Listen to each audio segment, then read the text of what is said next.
Nous allons demander si, parce que nous avons vérifié au niveau du protocole, nous ne savons pas s'il est là dans la salle, notamment son Excellence M. Bourama Ali Haroun, secrétaire général de la conférence des ministres de la jeunesse et des sports de la francophonie. S'il est là, nous lui demandons de bien vouloir passer devant. Il est là pour son allocution. Sous vos applaudissements, mesdames et messieurs.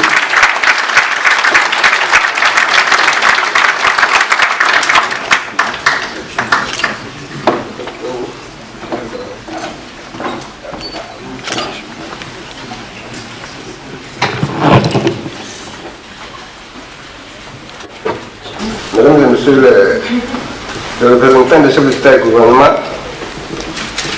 honorables invités, chers récipiendaires du prix Mandela, honorables participants au volant grade de qualité, je voudrais d'emblée, au nom de la conférence des ministres de la jeunesse et des sports de la francophonie, exprimer notre profonde gratitude à l'Institut Mandela pour l'honneur qui est fait à la conférence d'être invité à cette grande cérémonie de remise des prix, édition 2017. J'y ai répondu avec plaisir et fierté pour plusieurs raisons, dont je citerai essentiellement deux ici.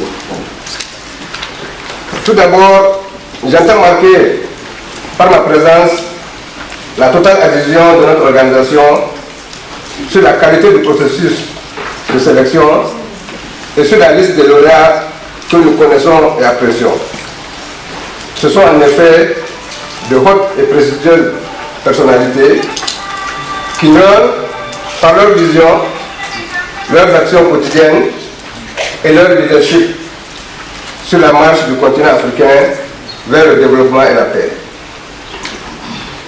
Le fait de célébrer et de les servir en exemple aux contemporains et aux jeunes générations est pour nous un acte de haute portée pédagogique et une invite à un engagement collectif pour générer des transformations qualitatives durables dans la perspective de l'agenda Afrique 2063.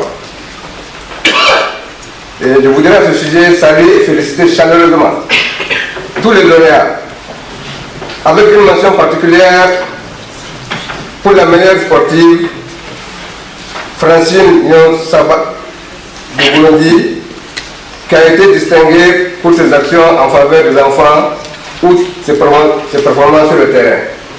Vous comprenez que la conférence œuvre dans le domaine du sport et de la jeunesse. En positionnant le sport aux côtés des autres domaines d'intervention, l'Institut Mandela s'inscrit parfaitement dans la perspective de la résolution de l'ONU adoptée en 2014 et reconnaissant le sport en tant que moyen de promotion de la paix, de la solidarité, de la cohésion et du développement. La seconde raison que je voudrais convoquer ici tient à la convergence que j'ai notée entre le mandat de notre organisation et votre projet de construction d'une pensée stratégique sur la base d'une intelligence collective.